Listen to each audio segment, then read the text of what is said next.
todos os tambeenses, todos os presentes. Queria saudar todos, na figura da doutora Fabiana, com quem conversei recentemente, até por não saber exatamente quem são as autoridades presentes, né?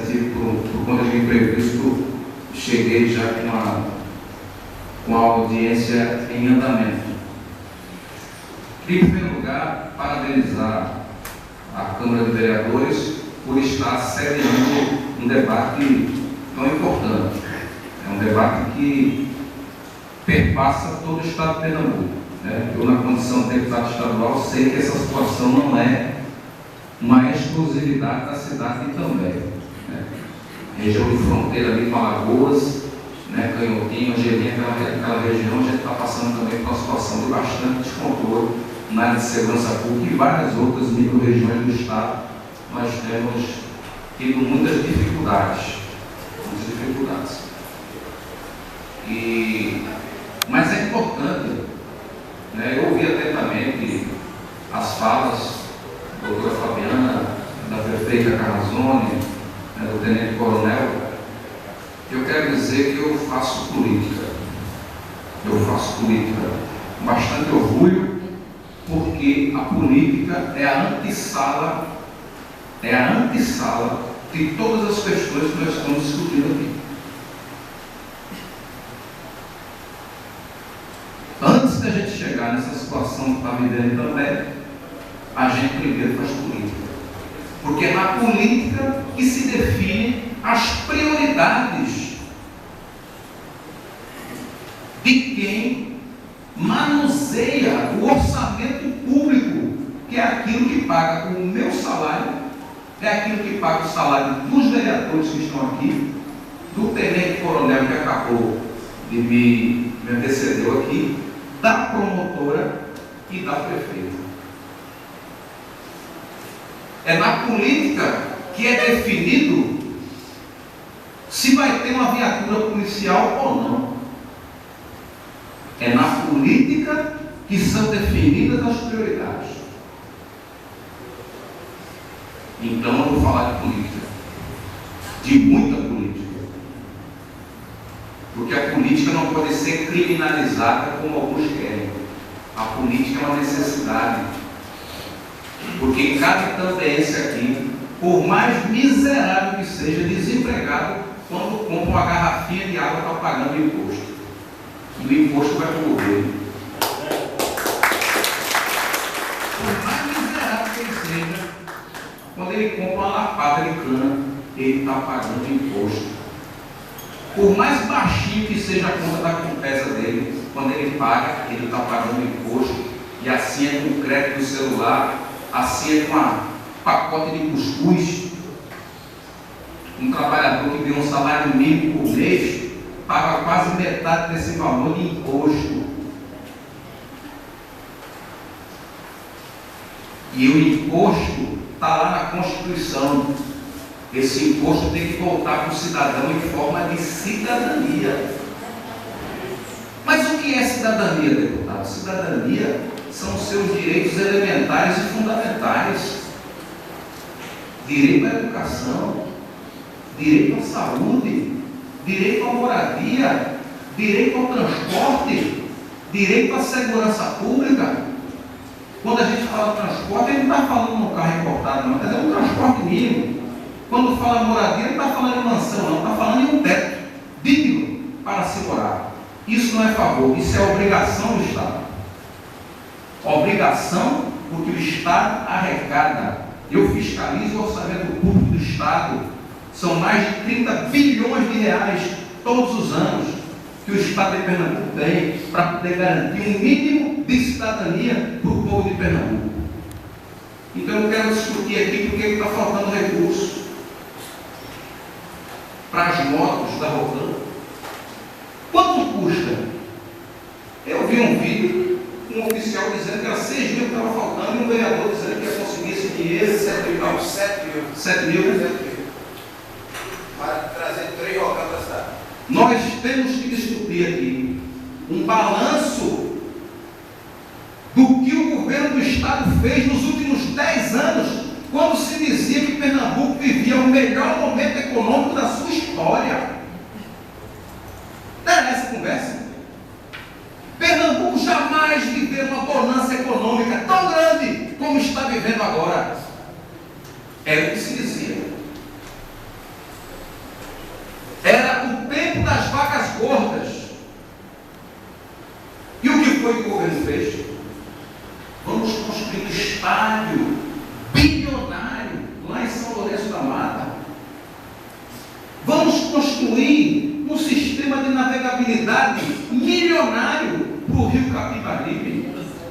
Vamos construir um sistema de BRT na região metropolitana de maneira aventureira. Esbanjaram dinheiro.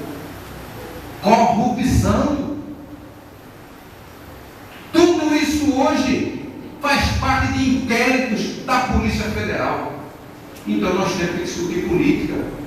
Porque o dinheiro que a Dona Maria, que o seu José, que o seu João aqui e também pagou de imposto no cuscuz, foi utilizado para construir um estádio de primeiro mundo que está parado hoje na São Lourenço da Mata. E ninguém sabe o que fazer.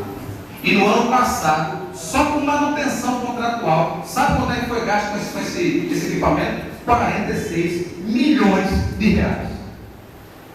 46 milhões de reais, só no ano passado. Então eu tenho que discutir política. Eu tenho que discutir política. De dezembro deste ano, do ano passado até agora, o governo do estado contratou 300 assessores especiais a um custo anual que vai chegar perto de 40 milhões de reais. Com pessoas que foram demitidas pelas urnas.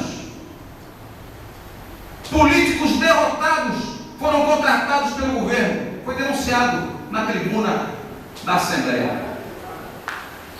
Quase 2,5 milhões por mês nesta folha de pagamento. Com encargos vai para quase 40 milhões de reais por mês. E nós aqui também padecendo porque não tem 7 mil para poder botar as motos na rodando. Como é que eu não vou discutir política aqui hoje?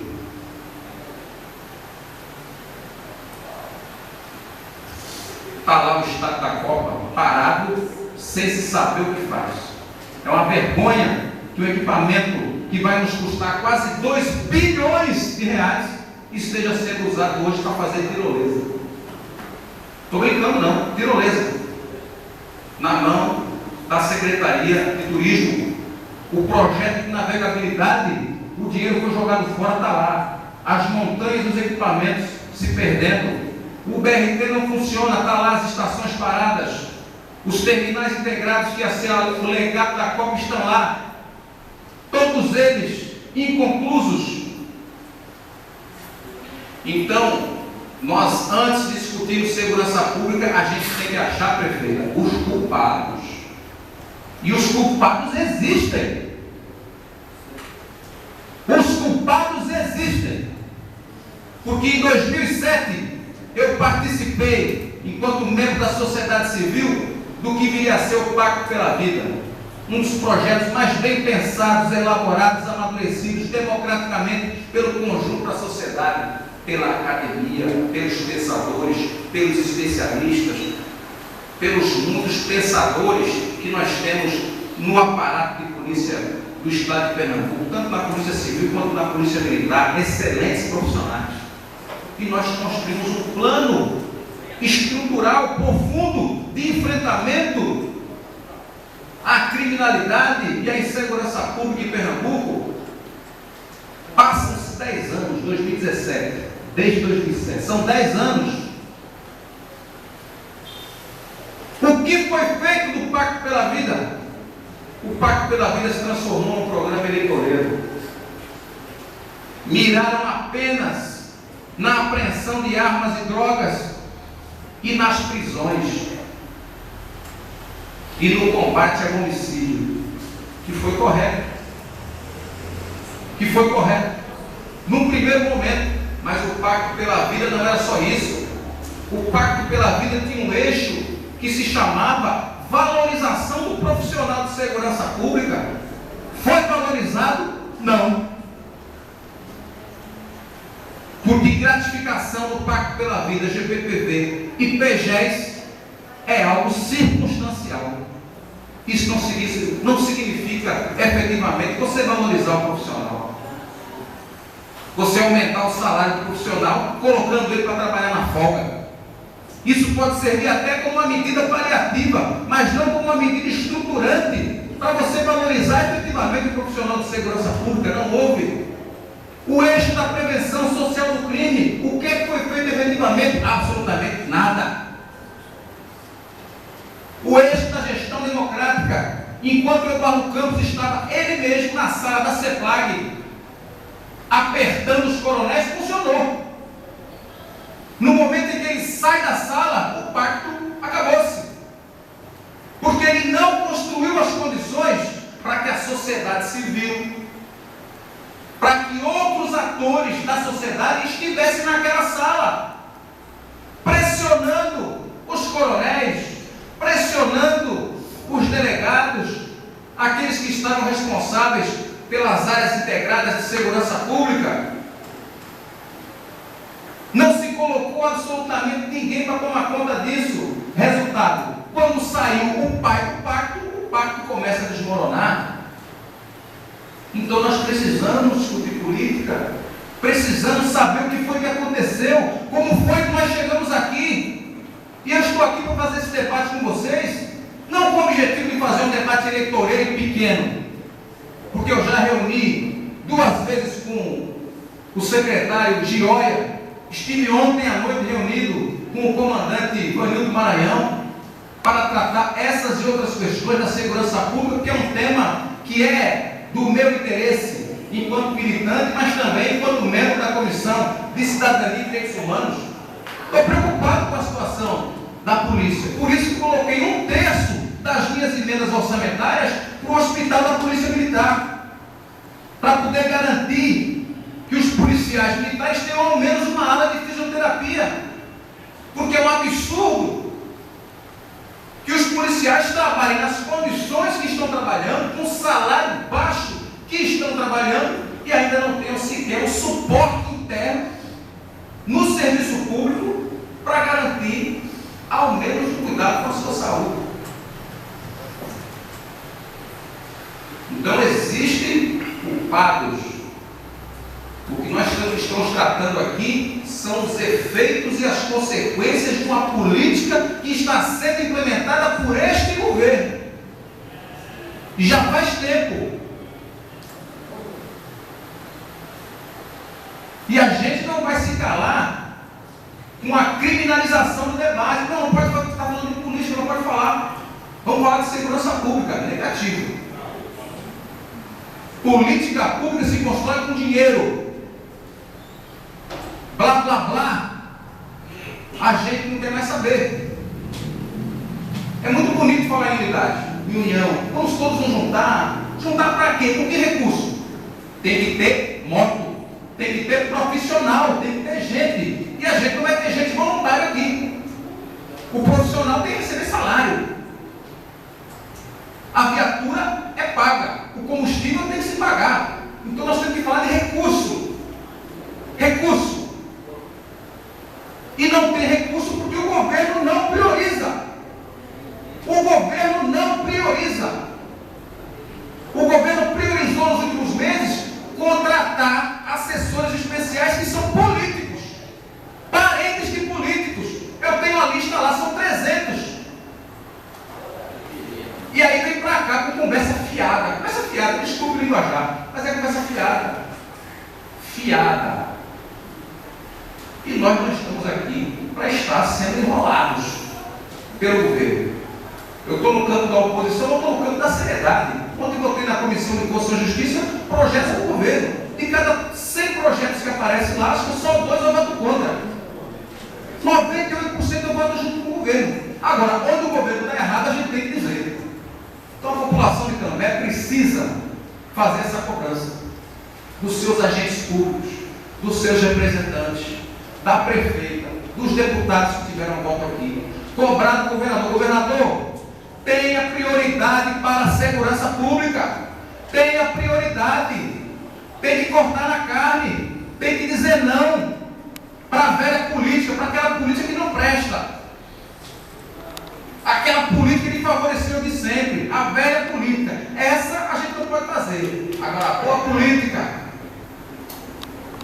Quer dizer o seguinte: esse ano, outro absurdo, o governo não vai gastar 60 milhões de reais com publicidade, doutor Fernando. Tudo bem, o governo tem que fazer publicidade? Tem.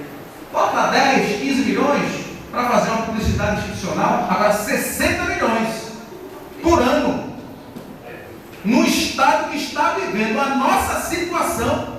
Eu estou falando de segurança, não estou falando aqui dos casos da saúde pública, em que pessoas estão morrendo porque não tem remédio para fazer a quimioterapia na farmácia do estado.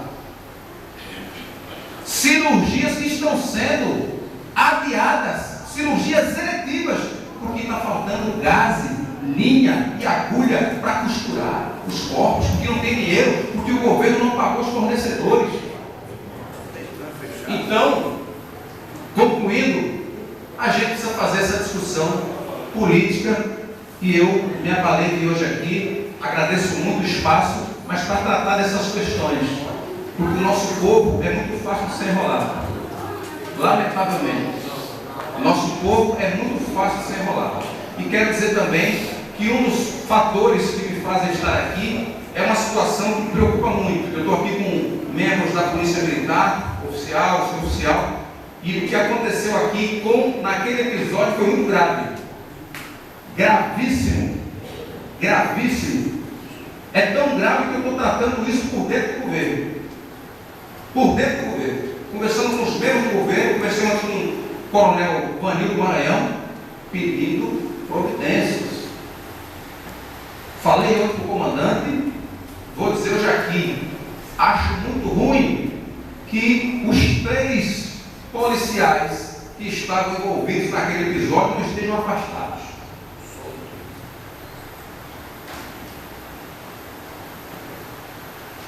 Só quem foi afastado foi o soldado. E todos nós vimos que o episódio foi um episódio trágico. Porque mesmo que aquele tiro tivesse sido acidental, os policiais que estavam ali tinham a obrigação de socorrer aquele rapaz. E o rapaz não foi socorrido, ele foi espancado. Com a conivência de todos os policiais que estavam ali. Então, o mínimo que a sociedade pernambucana merecia era que esses policiais fossem afastados sumariamente das ruas para responder o inquérito policial militar nesta condição e os demais processos também nesta condição. Nós vamos tratar disso. Eu já dei ciência ao coronel comandante Maranhão dessa situação. O governo do estado, lamentavelmente, e acho que a sociedade política de Itambé poderia tratar disso também, o governo foi ontem para a imprensa dizer, através do seu secretário executivo de Direitos Humanos, que está assistindo a família. Isso não é verdade. A família está tendo que fazer vaquinha para poder pagar o combustível para levar as pessoas para fazer doação de sangue para baixo. E até agora o governo do estado não deu um telefonema para a família. Então, minha gente, fica aqui o nosso recado. Agradeço imensamente o espaço que nos foi dado para poder falar para vocês. Estamos lá à disposição. Esse é o nosso jeito de fazer política, com seriedade, porque é assim que a gente sabe fazer. Estamos à disposição para contribuir com o que for necessário, inclusive com emendas orçamentárias no ano que vem, porque a gente sabe que questões pontuais da segurança e também muita gente pode resolver com recursos que não são muito volumosos. Muito obrigado.